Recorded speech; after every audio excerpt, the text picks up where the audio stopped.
Yes guys, hope we're all doing good. Before we get into today's Chelsea free agent tier list, it's an exciting video this one. I want to point you guys in the direction of the description to go and download Ultimate Fan. It is my season-long partner here on GBFC. FIFA pack openings crossed with Fantasy Premier League. My squad is still looking stacked, not making too many changes. I've had a good bit of pack luck recently, bought the gold pack subscription, packed some decent players, and there is going to be £5,000 to be won once again this weekend. Link in the description. Let's get into the tier list. Yes guys, welcome back to another video. Welcome to the George Benson Football Channel. It is Friday, it is match day tomorrow. Chelsea are away at Leicester in the early kickoff, but I have another tier list for you guys today to wrap up the international breaks content. After a 1-1 draw against Burnley before the international break, it has been a bit of a stale period for Chelsea fans, for Chelsea YouTube in general, but the Blues are back tomorrow, and today I thought, as things are starting to heat up now in terms of transfer speculation, I thought we'd go through, in kind of like a Football Manager style video, free agents whose contracts run out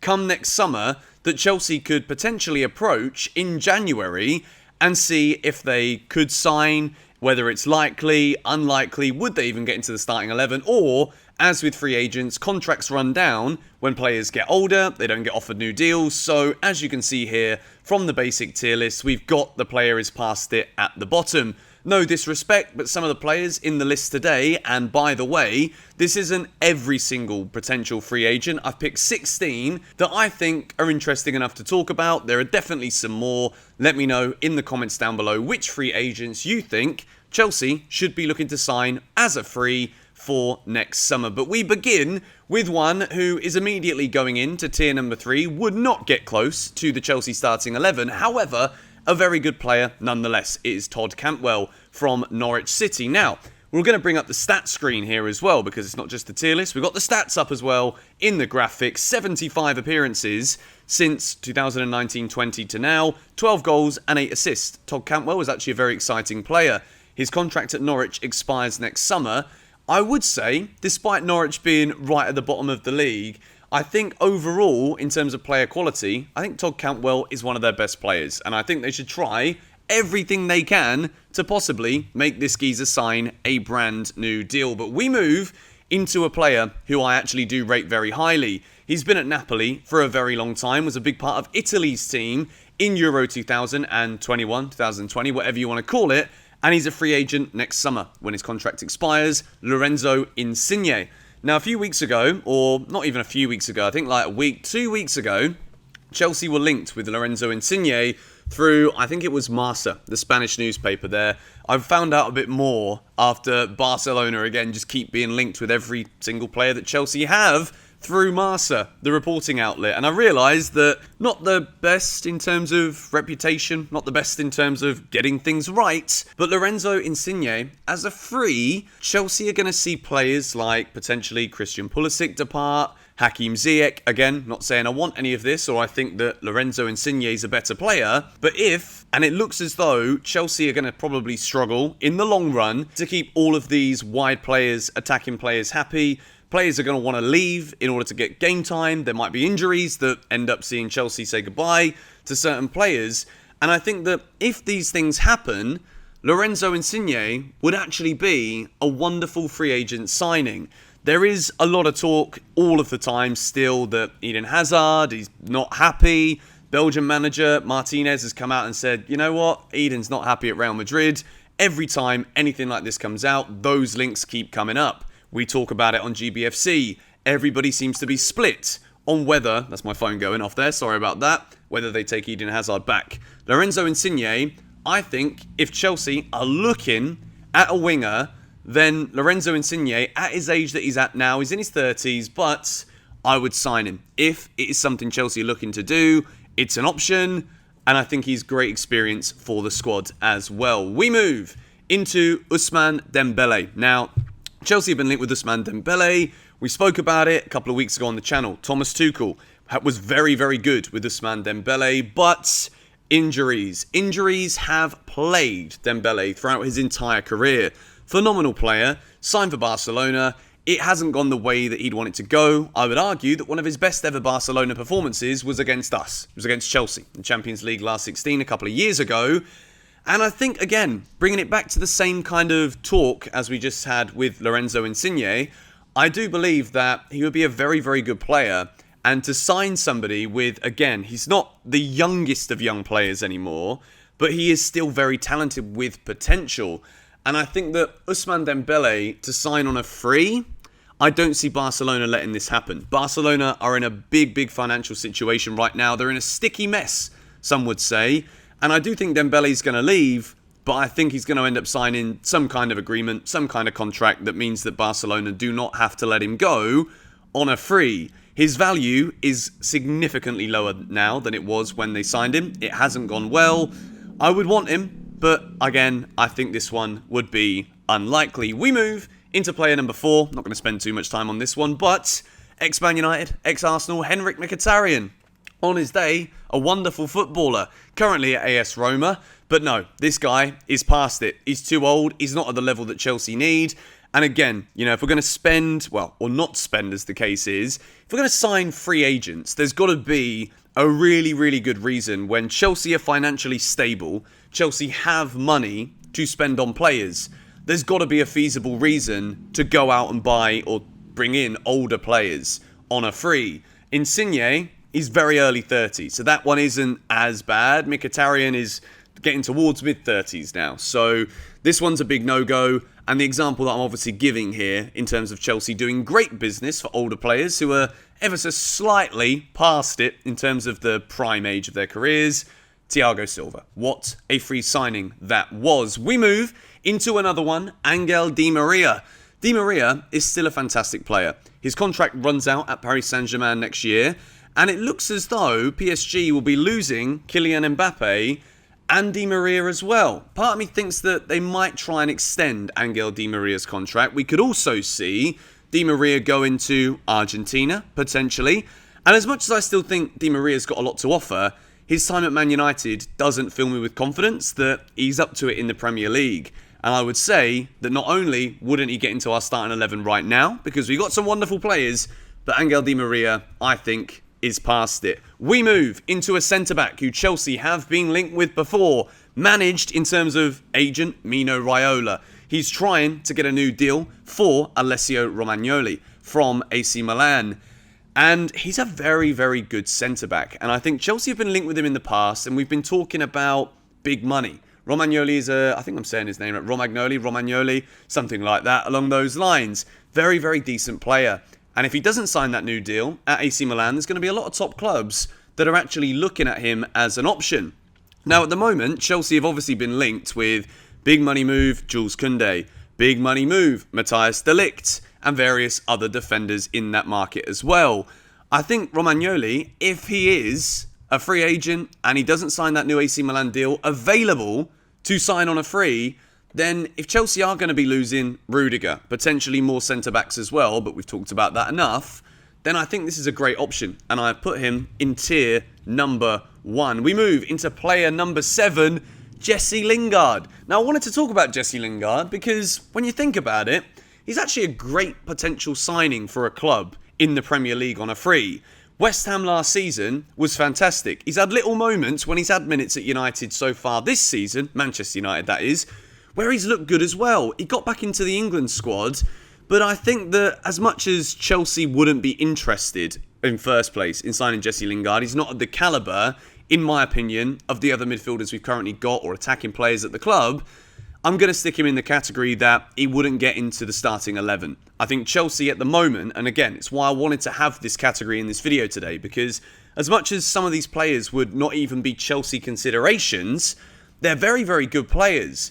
But the current calibre of this Chelsea squad, to me, is a little bit too good to settle for anything other than bringing in players who are directly going straight into that first team or that can actually elevate a position, even though we've got strength in depth across the entire field. We move into player number 8. It's another striker and a player that Chelsea have been linked with before, and it is Andrea Belotti from Torino.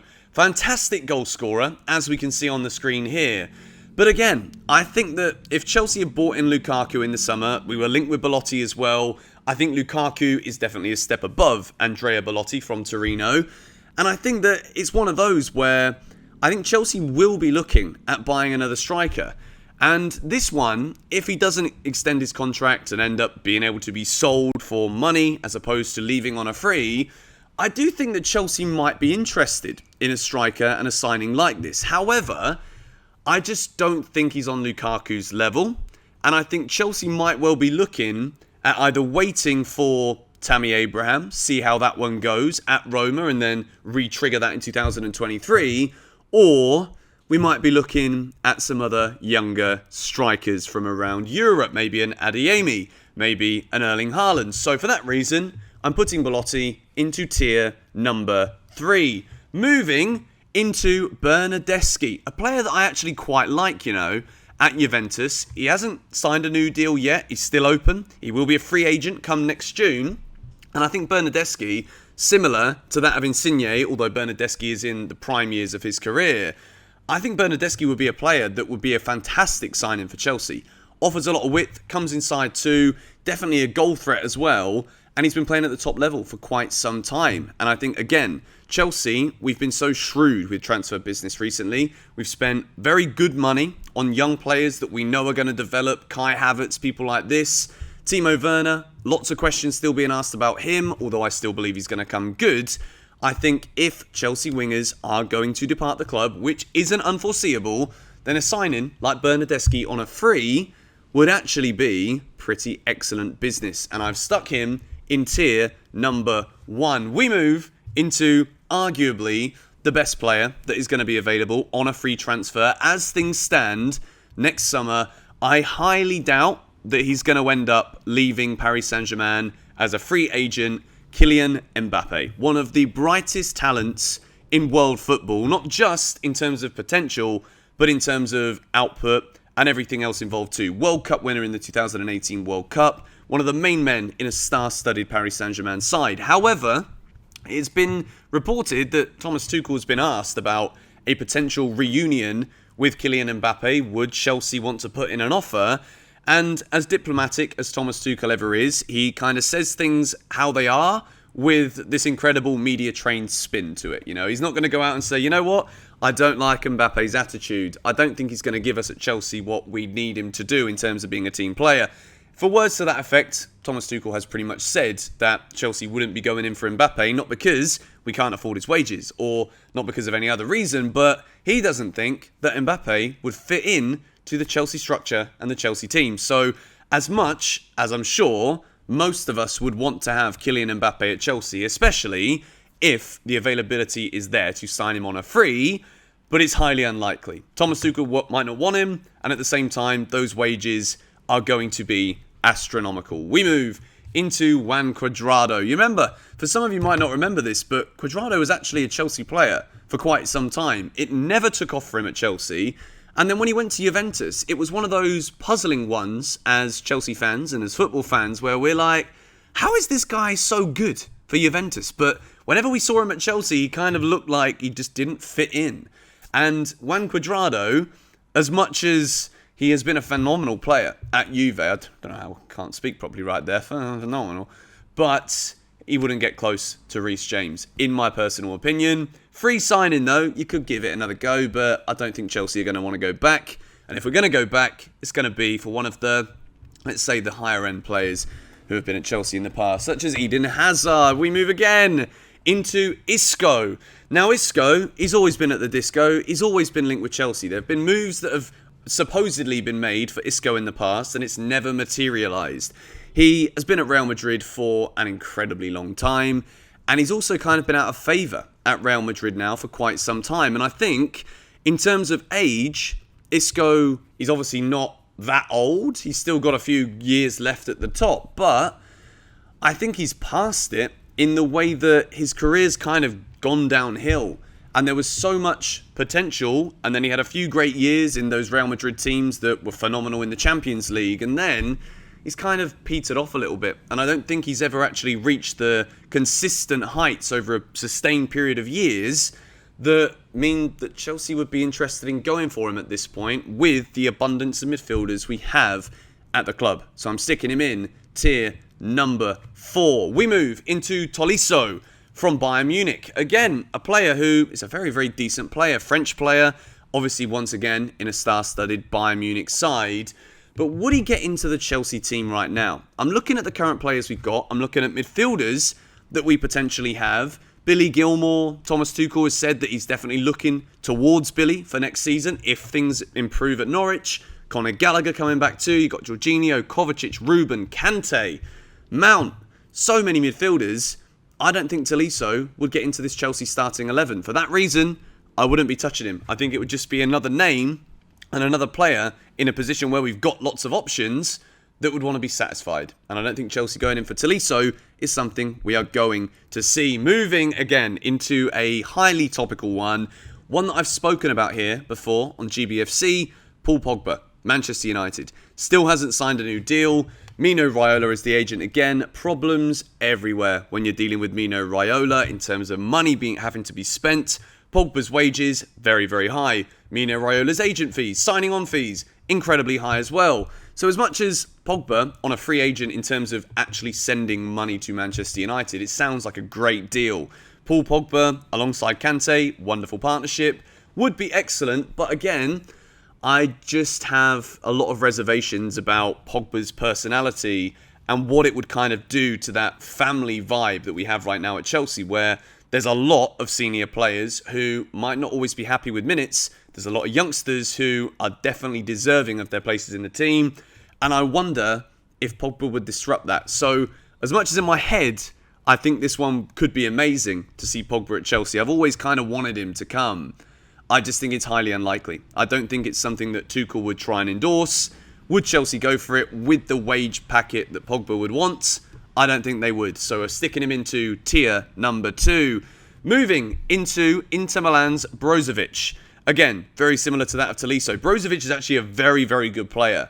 Very technical. And I think that in actual fact, he could kind of do a similar kind of job to what Mateo Kovacic has developed into in recent years at Chelsea. However, because Mateo Kovacic is such a top player, Ruben's coming back through. I've always got that Billy Gilmour, Conor Gallagher in the back of my mind right now. Top players who I think are going to do very well. I would say that Brozovic goes into tier 3. He's getting on to, I think he's 29, 30 years old, Brozovic. But I'm not going to say he's past it because last few years he's been excellent for Inter Milan. Still no contract signing, but I don't think he'd get in to my Chelsea team. And we move into, who's this one? Nicolas Schulz. He's a guy that we've spoken about a lot here on GBFC. I've said that Nicolas Schulz, I don't think he is as good as Rudiger. He prefers it on the right side of the back 3 as well. Can play right back too, which is obviously useful if Aspi doesn't sign on again, as obviously his contract's running out too. But I think that Nicolas Schulz is a very good player. He's in the prime years of his career. He's been playing at the top level for Bayern Munich for some time.